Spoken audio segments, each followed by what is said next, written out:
It's a story both timely and timeless. Perhaps that's why it's the subject of a new book, a movie, and a documentary. To tell us more about his remarkable story, we're joined by Dr. Alfredo Quinones-Hinojosa, often called Dr. Q. He's a consultant, a brain surgeon, and a chair of the Department of Neurologic Surgery at Mayo Clinic Jacksonville. Welcome, Dr. Q. Well, thank you, Anne, for having me. I am so honored and so excited, and thank you for making an attempt to pronounce my name, which you did beautifully. But that's what they call me, Dr. Q, because my last name is way too long. Hinojosa. Perfect. Quinones-Hinojosa. Perfect. All right. I'm working on it. We'll call you Dr. Q.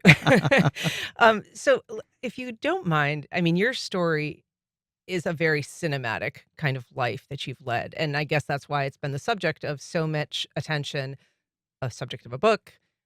It's the topic of a film that's being planned by Brad Pitt for Disney Plus. It's also on Netflix right now, part of a multi-part documentary focusing on surgeons. So tell us a little bit about your life story. I mean, you came here from very modest, humble beginnings. You immigrated from Mexico. Yes, thank you, Anne. Well, I always tell people my story is the story of many immigrants to America. Is the American dream, is the idea of trying to go from rags to riches, which luckily a lot of people have accomplished that dream here in the United States. And I am one of those many. I think that what made a lot of special attention to my story is the fact that I did come, back in the late 80s, undocumented, from very, very humble beginnings. And I came to work as a migrant farm worker. And then when you go from there to Harvard, to Johns Hopkins, to the Mayo Clinic, it just makes it look like the jumps were quiet leaps instead of just jumps. And I think that that's what has been fascinating about this. But if you think about it, that has happened so many times in our country throughout history. So you came here, you were undocumented when you came from Mexico, and you were a teenager?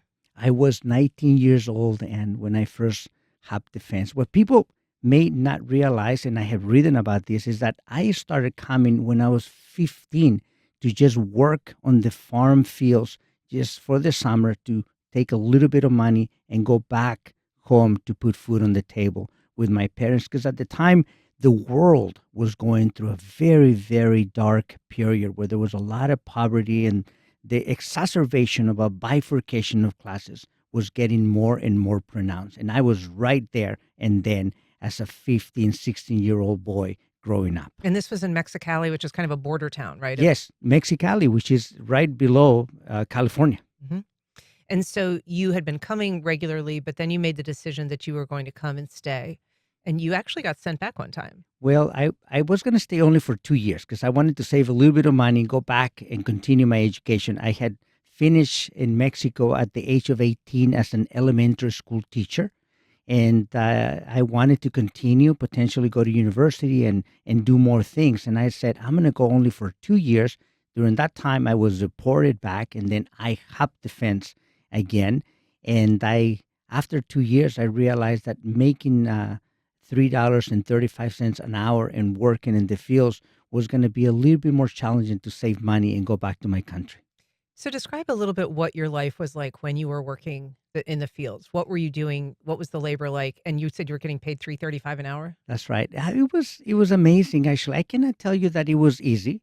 As I look back now, I am quite surprised of how much beauty I found in moments of difficulty. And I would work in the fields from when the sun came up until the sun, went down, picking weeds, eventually driving caterpillars and driving tomato pickers. And I remember it was very, very taxing work, very physically and mentally. It was one of those things in which I only saw darkness. And I remember at night, I would put myself to sleep and I would just cry as a teenager, just a young man, and I was homeless for a while. I lived in the back of a car. Eventually, I bought myself a small little camper that I would put in the middle of the fields. This is in the middle of nowhere. And it was so taxing that I came to the United States weighing about 150 pounds when I was 19. And by the time 2 years later I left the fields, I was about 132 pounds. Wow. And you say in your book and in some of the writings that you've done, that these are the same hands. I mean, you are also today working very long hours, very taxing physically and mentally, but that these are the same hands that now perform intricate, life-saving brain surgeries that were picking cotton when you were a teenager. Isn't that amazing? Nothing has changed. My DNA is the same. My brain hasn't changed. I just happen to have had an education and have evolved, but I continue to use my hands and my brain to try to make a difference in the world. Back then, I was putting food on the table of people to eat, to survive. And now I get to do the amazing work that we do at the Mayo Clinic through not only the brain surgery that we do, awake craniotomies, awake brain surgery, but also the fact that we are trying to find cures for brain cancer in our laboratory. And that's something that most people don't realize. I've been funded by the federal government since 2003, over 22 years of federal funding to find a cure for brain cancer. And what I realized over the last 2 or 3 years that what I have been doing all these years is simply giving my patients hope. Through the work that we do in the laboratory, patients realize that they mean something to not only themselves and their families, but someone like me who's using their tissue to go back to the lab to create avatars to find one day cures for their cancer. And some people may not be aware. I mean, a lot of doctors who are surgeons or oncologists do the work, but they don't do additional research. I mean, they are helping patients, removing tumors, helping them, get to that stage. But you're actually working on a cure for brain cancers writ large. I here I cross the line between confidence and arrogance, and I apologize to you and your public, but it is absolutely true.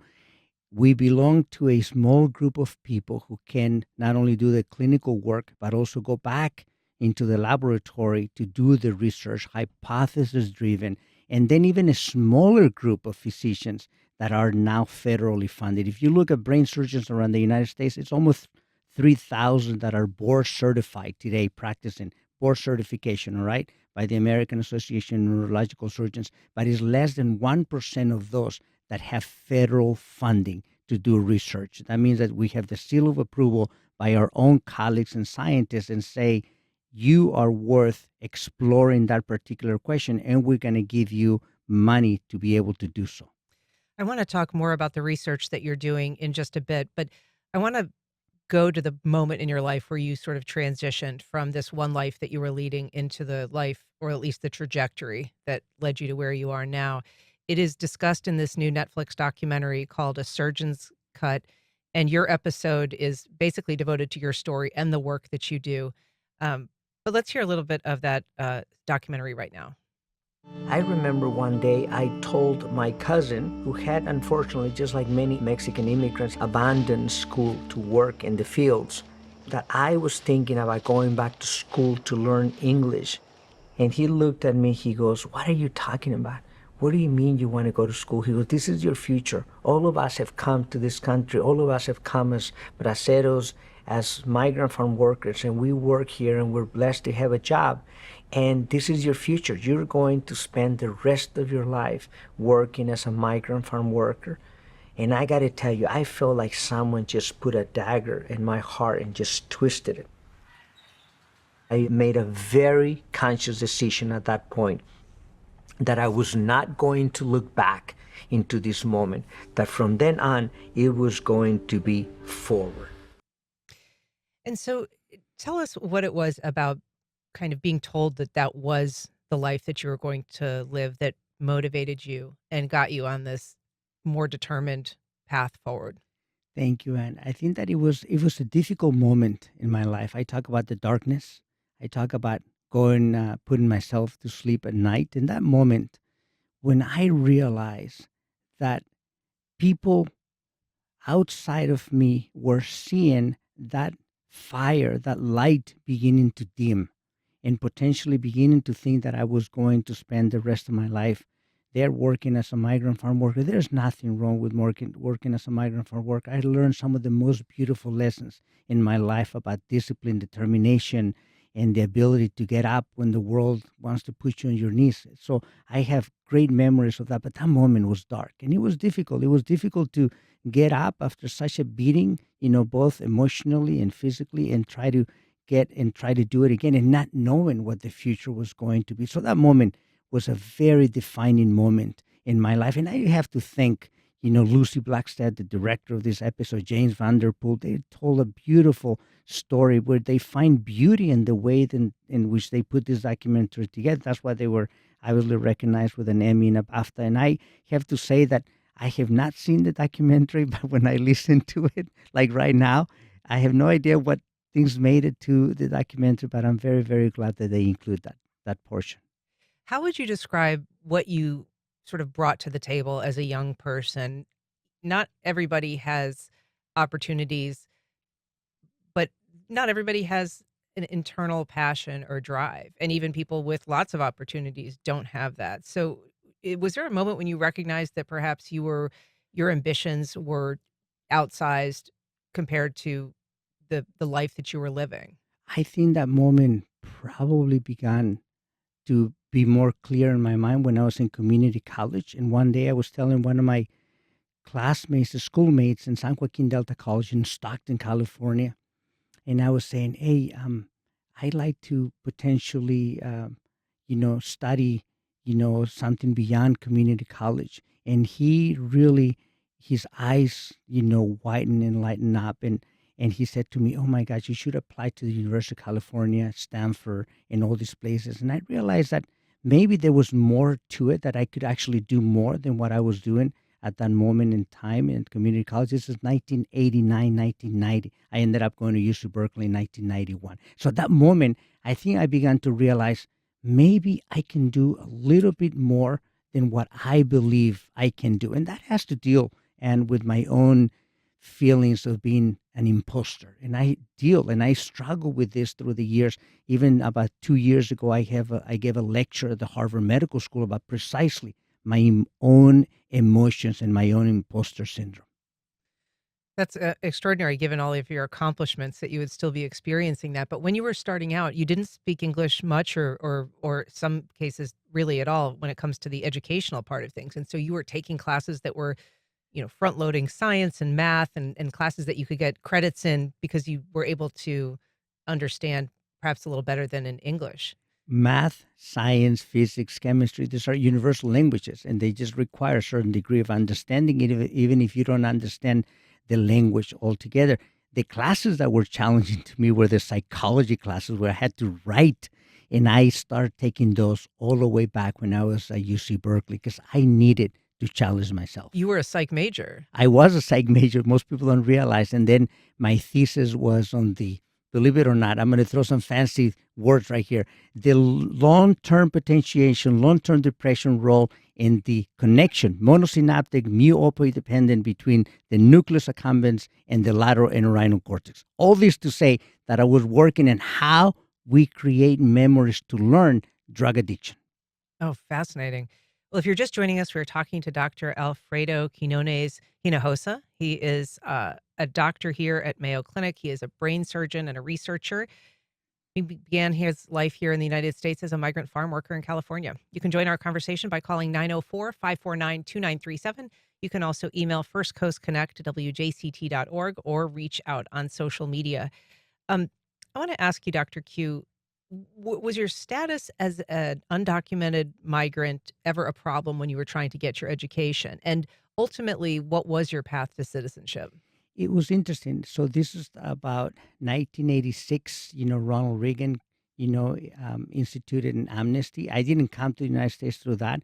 I came to a legislation of California. It was called the Immigration Reform of California. It was specifically designed for people like myself who were migrant farm workers who were working on the fields and they needed a working authorization. So that way you could pay state taxes as well as federal taxes. And I got what is called a working authorization first, that then about a year later became a red card and then a temporary green card. And when I was at UC Berkeley, I was paying taxes, I was being a good citizen.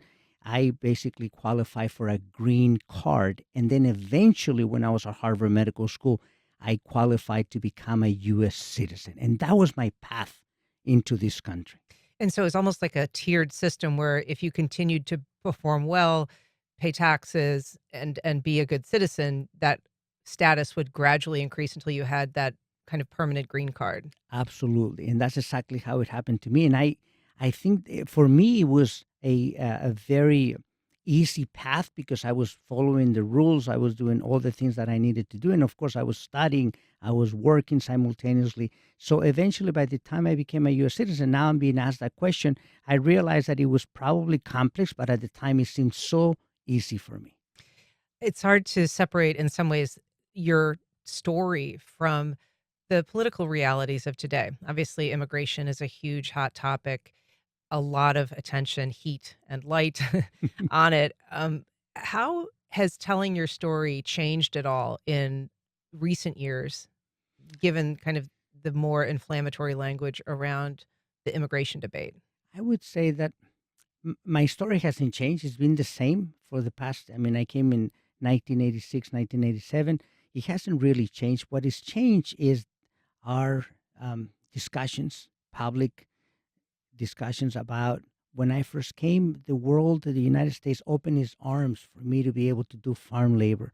I didn't see a lot of people lining up to do the work that I was doing at the time, and I don't think that it's changed, to be honest with you. I think that we continue to struggle with how to best build this country even better, to be better and better. I think this is a beautiful country. I think that we have so much to do. We are just, at understanding the tip of the iceberg in some ways.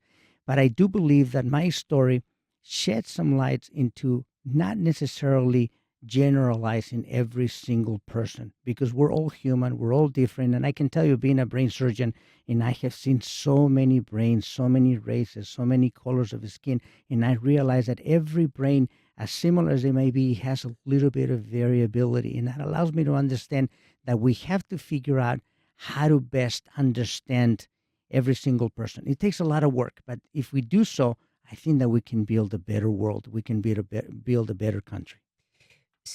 But in terms of the political discussion, first of all, are your patients typically aware of your story? Do you talk to them about it? Do you show them kind of your example in terms of the possibilities that are out there? I mean, they're dealing very often with really life-threatening, difficult diagnoses.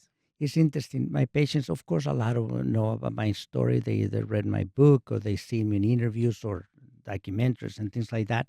I do remember, actually, you just reminded me in 2009, there was another documentary that also got a Peabody Award. It was called Hopkins. It's a beautiful 7 episodes, and I was in the first and the last episode. I opened and I closed the series. Terry Rohn was the director. It was beautiful. And in that episode, we do talk about one particular patient who was very derogatory, talking about me to my physician assistant before they met me, whether or not they were questioning, is he, does he speak English? Is he, he was illegal, and is he a good surgeon, and things like that. And my physician assistant was very upset. She came to me and she did not want me to see the patient.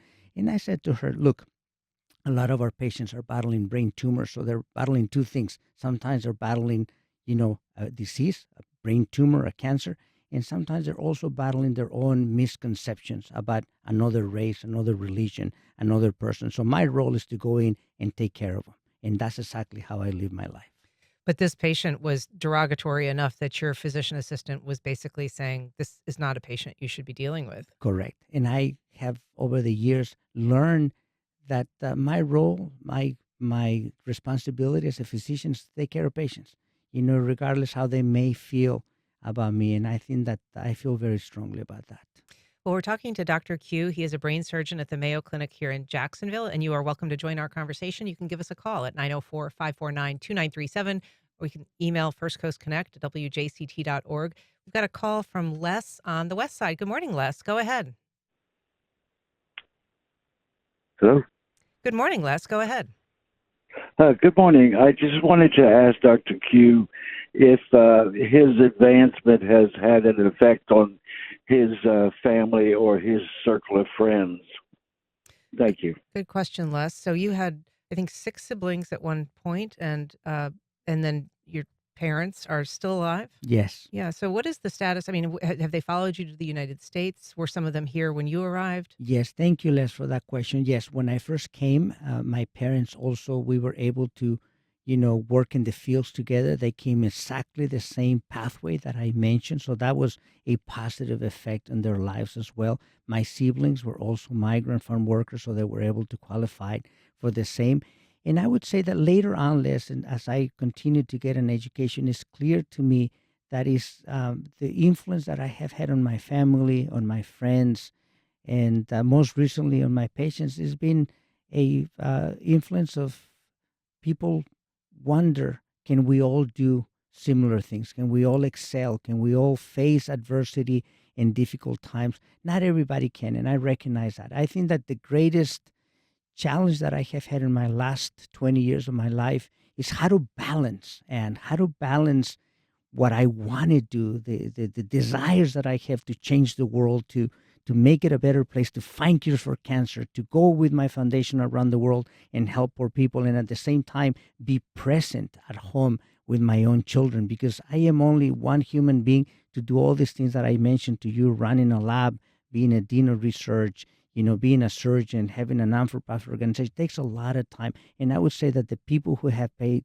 the most significant price have been my parents, my siblings, my wife, and my children. And that I am trying to become a better father, a better son, a better husband over the last few years of my life. Did your siblings understand the path that you were taking? Did any of them have similar desires? Yes, my siblings are amazing. I got to tell you, they have done beautiful things. They have not been able to accomplish as much academically as I have, but they've done beautifully in this country. They have their own business. They work. They're very honest people. They have a great heart. They help taking care of my parents, who are now in their late 70s.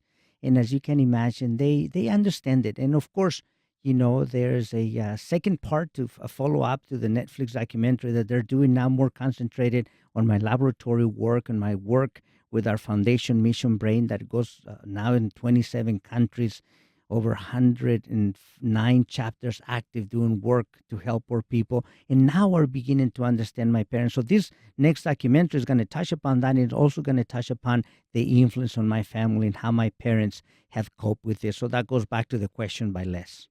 I want to take a call from Michael on the north side. Good morning, Michael. Go ahead. Yes, good morning. Yeah, my question, I guess it's a question that doesn't really, you guys may not be able to just answer off the top of your head, but I just wonder how many people take the time to actually think about how many more stories like this are out there. Maybe not to this extent where you go from undocumented migrant to brain surgeon, but from undocumented migrant to nurse to school teacher to business owner, just to a productive member of society, as opposed to the indecent narrative that we have that, oh, these people are coming over, they're criminals, they're rapists, they're drug dealers. And it's just, to me, it's disappointing that people don't take the time to think about just how susceptible we are to this propaganda, this way of vilifying and demonizing a whole group of people without stepping back and thinking, like, what group in our country, in our society, is mostly comprised of these people that are criminals. There's no group in the country that is mostly bad or good. There's a mix. And this gentleman, this doctor's, his story can't be the only one. Like I said, maybe it's not to that extent, but it cannot be that the majority of the people that have his background are coming over that don't have anything positive to offer to the country. I just find that hard to believe. So thank you. Thanks, Michael. Dr. Q. Thank you, Michael. That's a beautiful question. I can tell you that I don't think that we have those numbers.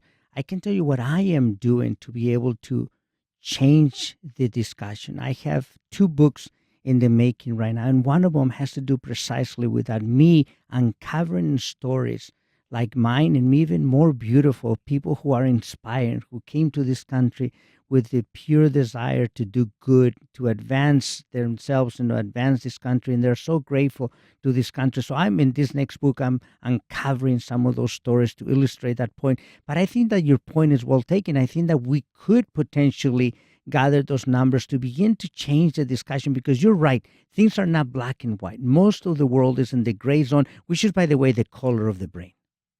Oh, fascinating. I want to ask you a little bit about the surgery that you do because it is a very often the patient is awake during the surgery.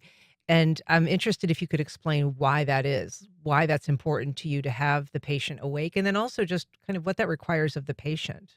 Well, the first thing, it requires extraordinary strength by the patient. And I am always amazed and inspired by how strong our patients and their family members are. So their strength is inspiring. Number one. Number two, the reason why we do it is several reasons. I began to publish on this topic since I was a resident at the advantages of being awake and be able to disconnect parts of the brain that are very important for motor function, for speech, for seeing, for understanding, for all those vital functions that we have in life, and how, despite of the technology that we have available today, we just cannot predict exactly where these areas are in the brain. So when you're doing surgery, you're trying to disconnect a tumor. A millimeter can be the difference between being able to see or not see. A millimeter can be the difference between being able to understand language or not understand, or produce language or not produce language. So I have to be very precise. So I go into the operating room and I map those areas and I see, can I take this part of the brain, yes or no? And if the answer is no, I have to leave it behind, because not only will I not be able to potentially cure the disease, but I could leave them with a very severe deficit that can potentially make their quality of life very poor. And now we know that patients go home faster, less amount of anesthesia, they recover fast. And now we are beginning to even understand the role that some anesthetics have on cancer moving fast.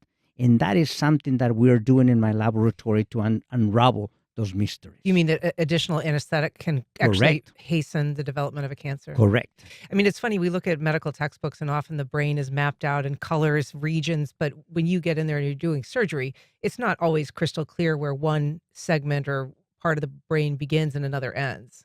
I describe the brain as, imagine that you see the ocean, and somewhere in that ocean, there's going to be a small little island.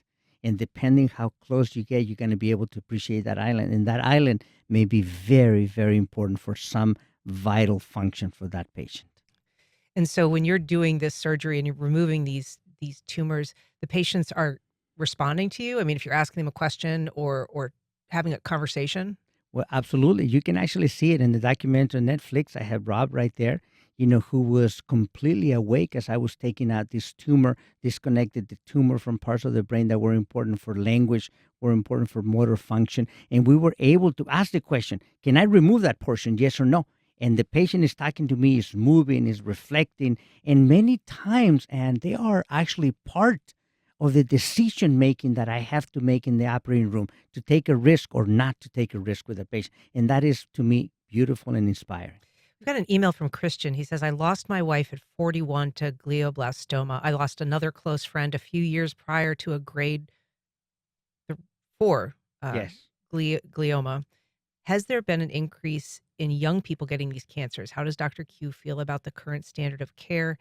And is there any hope for a right to try option for those who don't qualify for clinical trials but may be helped by experimental efforts? I love that question. The bottom line is that we are beginning to see an uptick, and we don't understand if it is environmental factors or something is changing in our diet. We still have a very poor understanding of cancer in general, brain cancer being one of those that, despite of the fact that I see a lot because I specialize on it, is only about 30,000 new cases in the United States alone, even though they have a deep, deep, deep impact on patients and families. So the standard of care, it's okay, but we haven't been able to cure our patients when they have a grade 4 glioblastoma, as our caller indicated. Their survival is between 12 to 14 months at the most.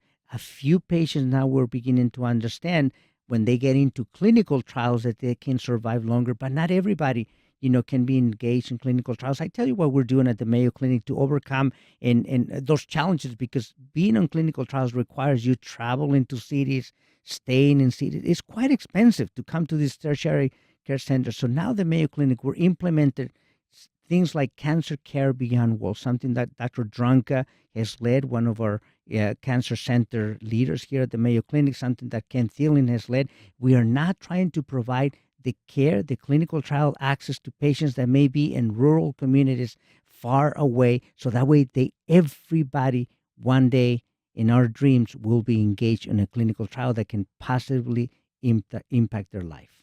Well, I wish we had more time to talk.